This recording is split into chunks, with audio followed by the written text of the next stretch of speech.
Once upon a time, in the magical land of Equine, there were two regal things who ruled together and created harmony for all the land. To do this, the eldest used its unicorn powers to raise the bright orb at dawn. The younger brought forth the darker but still kind of bright orb to begin the night. Thus, the two horses maintained balance for their kingdom and their subjects, all the different types of ponies. But as time went on, the younger horse went into its angsty teenage phase. It noticed how the smaller pleb horses relished and played in the day its colleague brought forth. Ridiculous!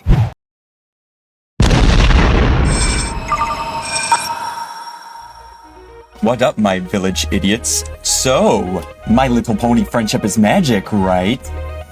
I have no idea what sort of intro to give this, so I'll just sort of get to the juicy bit.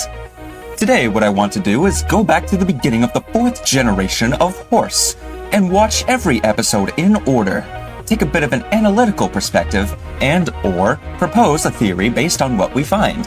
1 per episode. I mean, that's really all we're doing here. What else do you want from me? Now, before we actually start, I want to preface. There will be a few small spoilers! As should be obvious. We are going to be covering all the episodes after all. And without further ado, away we go!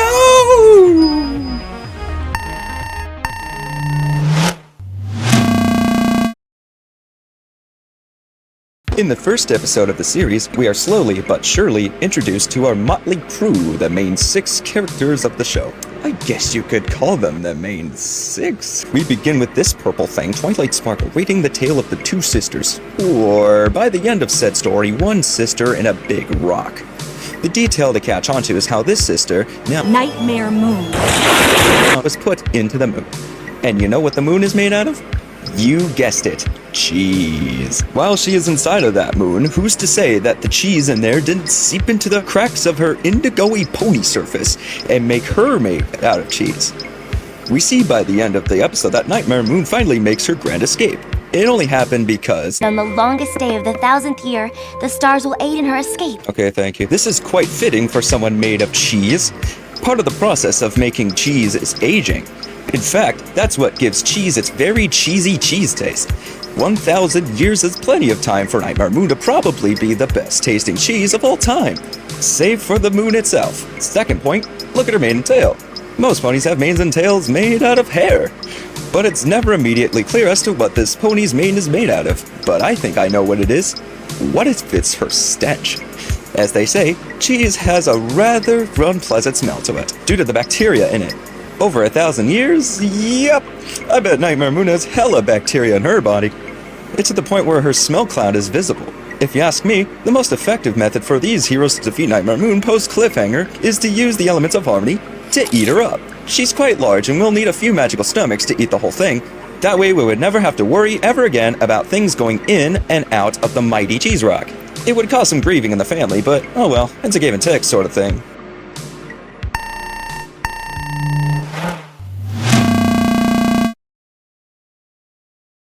Previously on My Little Pony. No! Yeah, that just about sums it up. What are our new friends to do with this big lump of old dairy now causing eternal night for every pony? As it turns out, the elements of harmony are in a location long run down and abandoned. Kinda like your old Pizza Hut. We also have a look at each of the ponies' defining traits, later acting as what their element represents. Now, about these elements, they're quite clearly made from some sort of sparkly crystal, right? Let's make some guesses. First, let's start with the element of laughter. Many sapphires are cut in an oval fashion, and can be found in many shades of blue, including light blue. This element is ovalish enough to fall under that criteria. The element of loyalty is likely to be a custom-cut ruby. In the realm of gemology, one trait a ruby is said to have represented in history is passion. As we have seen thus far, Rainbow Dash is quite passionate about her ability to fly really fast, even to possibly become a water roll one day. Another trait is romance. Rainbow Dash is the subject of many ships, so sure, why not? Ruby it is. Next up is Rarity's element of generosity. Purple. This means that she will be assigned with the M at this label. The element of honesty is the only one with multiple colors. Apples themselves also come in various colors. Some are red, yellow, green, sort of purplish, vaguely pink, or the whole rainbow if you're a consumerist. Perhaps if you cracked open this element, you might find even more colors. Oh. I'm still going with bismuth, though. Let's think about the element of kindness for a minute. This one is a bit tricky. At this point, I was looking at so many different kinds of gems that it was making my head spin. But then, the mighty pearl came inexplicably from the sky and fell right into my hood. Pearls are used as the birthstone for the month of June, which is a summer month. The element of kindness is also in the shape of a butterfly, which are most active in the summer. Seriously, where did this come from? Now, when it comes to gemstones that shine a bright and pure pink, few are quite like the rose quartz. If you ask me, this is quite fitting for a main character. Just look at her. She's so special, she's got her own damn crown. I think I can tell that she is going to have a lot of plot power going forward. Finally, what happens when you put all of these together? Sure, they act as a very powerful force that can instantly make somebody look 1,000 years younger again. But you know what other set of crystals is also a powerful force when together? The crystal gems.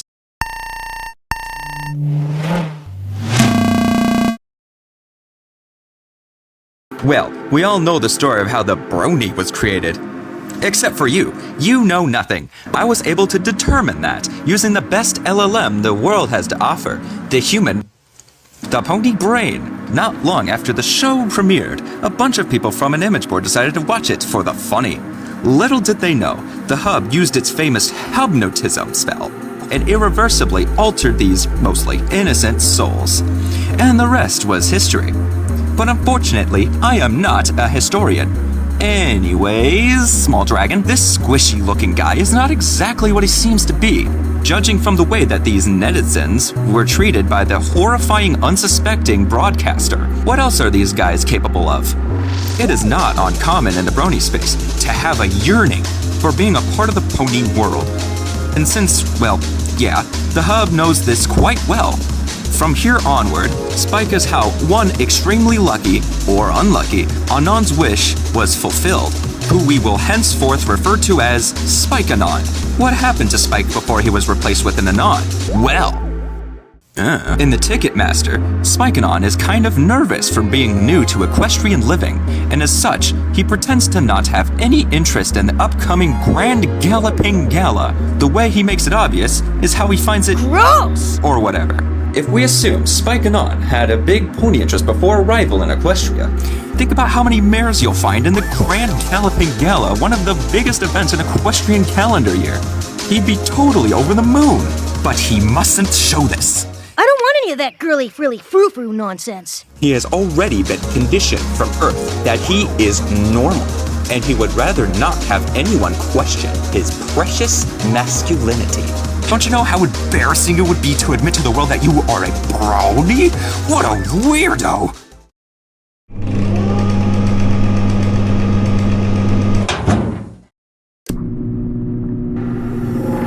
But the whole thing with the Grand Galloping Gala serves as a distraction from the hard truth. Once you're in for good. Spike-Anon now exists perpetually as Spike, the baby dragon. The ride has just begun and will never end. The moral of the story here? Be careful what you wish for, because it might just come your way.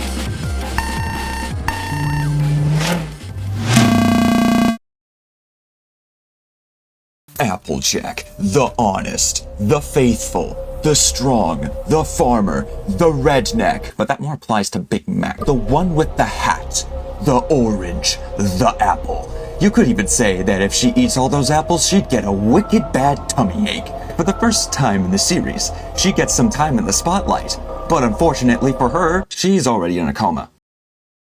It starts off relatively unassuming, because she's just talking with a burger about doing too much work. But there are many things in this episode that suggest that Applejack is in a dreamlike state for an abnormal amount of time. This seems to last for multiple days due to how Applejack acts over time. So we'll focus on that first. During the award show, Applejack is seen to be very tired, Perhaps her coma is so bad that drowsiness is carried over from the real Equestria into the dreamland Equestria, though that's hardly the end of it. Later, she hits her head on a tree branch. Twice, which could suggest that she suffered from a concussion prior to her coma. A concussion doesn't itself lead to a coma, but complications from it can. According to health.com Pewter, when someone stays up for 24 hours without sleep, someone may show behavioral issues, changes in visual perception, daytime sleepiness, trouble with social cues, irritability, lower performance at work, and problems with concentration and thinking. At 36 hours, blurry double vision, fatigue, anger, and worsened concentration. The apple horse shows hostility at 48 hours and a delusion or potential complex hallucination at 72 hours, where she believes she bucked the whole orchard when she didn't. She also does whatever this is. Next, let's highlight some details that suggest that this version of Equestria may not be the real one. Early in the episode, there's a scene where she stops a stampede of cows, but watches what happens after the cows stop running. Oh my! What? A talking cow? Don't be silly. Cows don't talk. But that just covers the coma part. What about this makes this a murder coma? It's because she's a damn menace. Her first murder attempt in this episode is on Dreamside Rainbow Dash via fall damage. Thankfully, the fall is lessened by Dreamside Twilight's Golden Oak Library. The next ploy she does is make poisonous cupcakes that potentially takes more lives, including Derpy's. She seemed interested. She doesn't appear in the hospital. It may have been already too late for her. This means that this attempt on life is her most dastardly. And now for the most damning evidence. That's right, those are dead bodies on screen. Not so TVY of you, huh? But thankfully, due to Twilight Sparkle's plot power, these three lucky ponies were revived and then promptly killed again. And that, my friends and foes, is 3 key points that put the Mur and Dur in murder coma. I think it's time for Ponyville to elect a new apple bucking farmer family as to not put more innocent lives on the line. Enough said.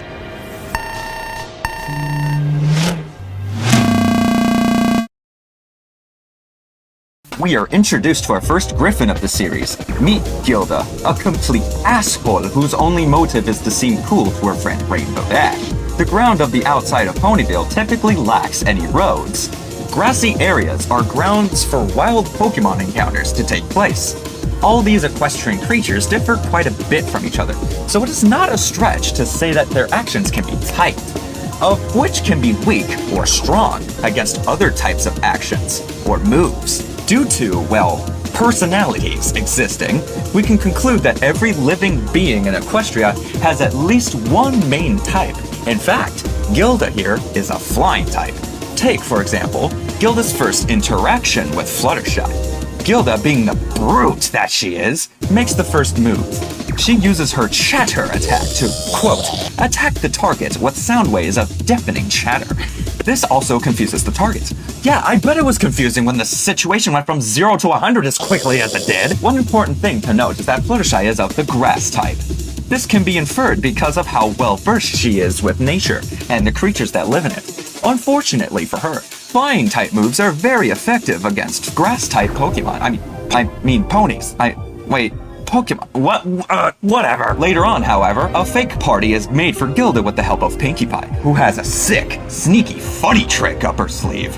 At some point in her life, Pinkie Pie, despite being a fairy-type pony, got a hold of a TM, specifically TM24, which correlates to Thunderbolt. This helps her out majorly, as flying types are weak to electric-type moves. Not wanting to be outdone, Gilda does not back down. For Pinkie Pie's next trick, she somehow puts Fire Blast, TM38, in the food Gilda eats. The way of pulling this off is a different can of worms, so she opens up a can of snakes, TM13, Acid Spray. And lastly, Pinkie Pie uses TM0, the blindfold. Do not question where Pinkie Pie gets all of these things from. She's Pinkie Pie. There are never answers. Finally, she decides to flee after this. This revenge was overdue, because she made Fluttershy cry. Honestly, that's grounds for an instant faint penalty, because Pokemon do not seem to die by attacking moves on their own.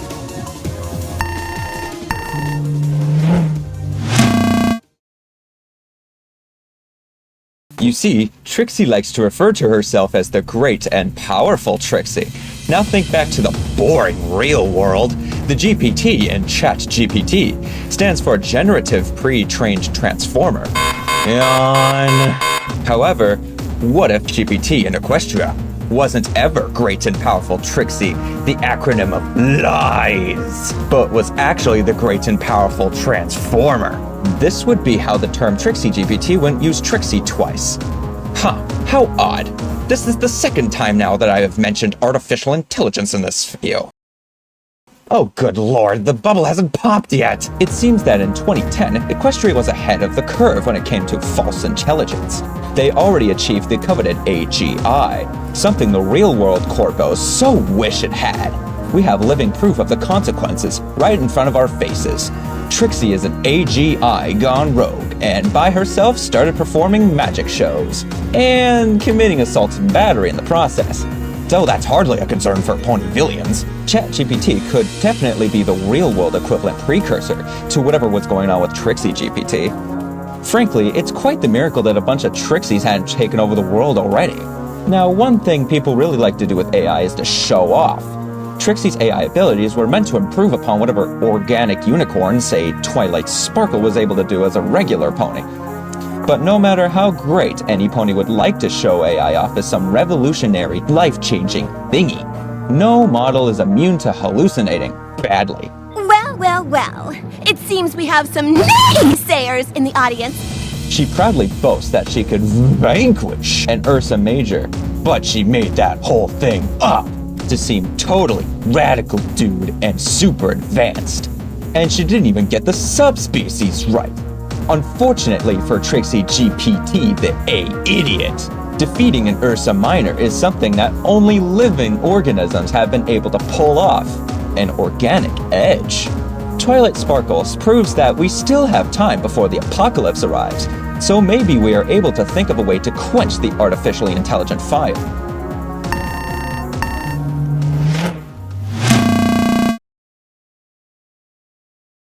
If there's one thing that Family Guy has taught us, it's that death has a shadow. Meet this unnamed secondary antagonist of the episode Dragonshy. Well, formerly unnamed. I just said it was unnamed because I don't know how to put a name tag with spooky shadow on a light source blockage. The single character has played more of a role in this episode than you could imagine. Unfortunately, we don't exactly get too in-depth with this character. To be frank, people don't even know this character exists anyway. Allow me to tell you about what it does in this episode. Spooky Shadow's ruthless mayhem starts with Fluttershy. Oh, how it hates her so. It's quite the trickster. Spooky Shadow takes advantage of Fluttershy's fear of shadows and forces her to retreat to a nearby bush. Despite being a shadow, Spooky Shadow has a brain somewhere because it learns that she hides in bushes. The next time she hides in a bush is when she reaches the cliff. In an attempt to fly up, the big scary dragon at the top does its best, which gives Spooky Shadow enough time to glue Fluttershy's wings shut. And let's not forget, shadows can come in many fun shapes and sizes. This one looks like a duck. With its wicked shape-shifting abilities, Spooky Shadow decides to drop a leaf and hide as the shadow of it. Fluttershy's yelp of terror was not the real reason for the avalanche happening, but was just a means to an end of the main 6, which didn't end up happening, stupid! The last devious deed that Spooky Shadow does is contribute to the problem that had our friends go up the mountain in the first place. If you take a close look at the mountaintop, smoke still remains after the big scary dragon leaves as if there is still a source. Yeah, Spooky Shadow has been helping them pump air pollution into the atmosphere, contributing to global warming. Even though we never see how exactly Spooky Shadow does this, I think the answer is clear. Perhaps neither the dragon or even Spooky Shadow are the real enemy of the episode. What turns your lungs into a raisin? What makes your body susceptible to all kinds of deadly diseases? Which means of death is among the top 3 in risk factors with a kill count of over 6 million annually, all over the world? Smoking. Every cigarette you smoke is a step closer to the light at the end of the tunnel. The tunnel being life. Call the Quit Smoking hotline at 6.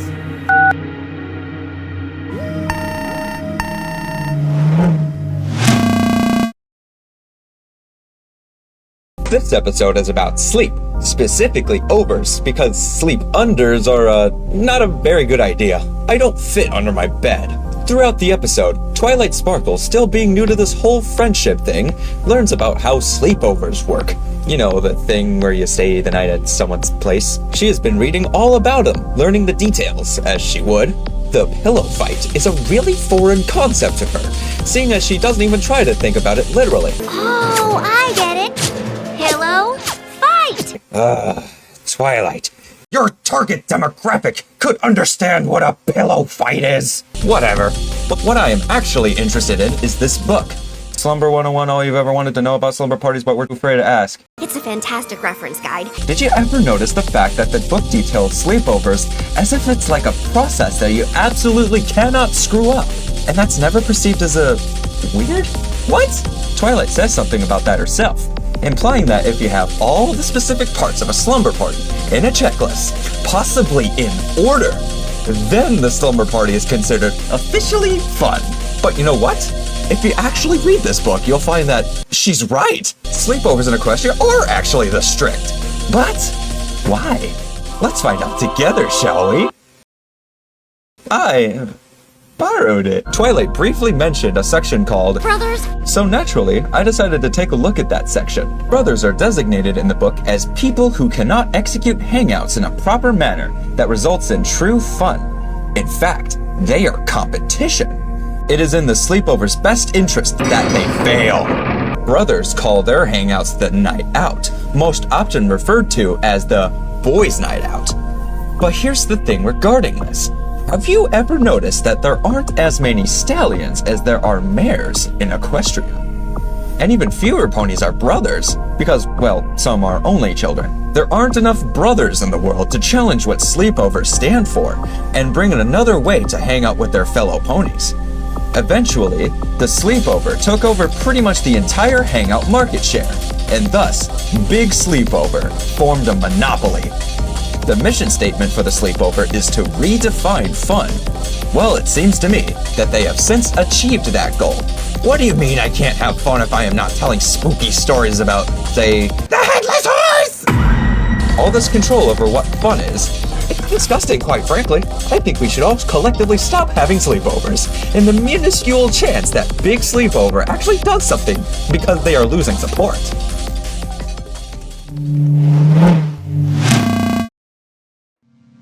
Yeah, that's right. This is part 1, in case you somehow didn't know. Why won't I put all this in one video? Or at least until everything's done. Well, as it stands right now, this puts us at roughly 1/3 of the way through the first season of the series. Even so, we've already uncovered a lot in just these many minutes. I don't know, it's probably this much. While I would have sectioned it off by half seasons or even whole seasons, the video length would balloon like this. Good grief, I shouldn't have done that! Seeing as this is definitely going to be something that would take me perhaps multiple years to complete, I think I should just sit down and mentally prepare myself for the road ahead. In part 2, we are, surprise, looking at 8 more episodes. Gee golly. This is just something we'll need to do, say, 25 more times, and we should be good. Hopefully, I don't bite. Biting off more than you can chew is just what I'm afraid of. Shut up or I'll eat you.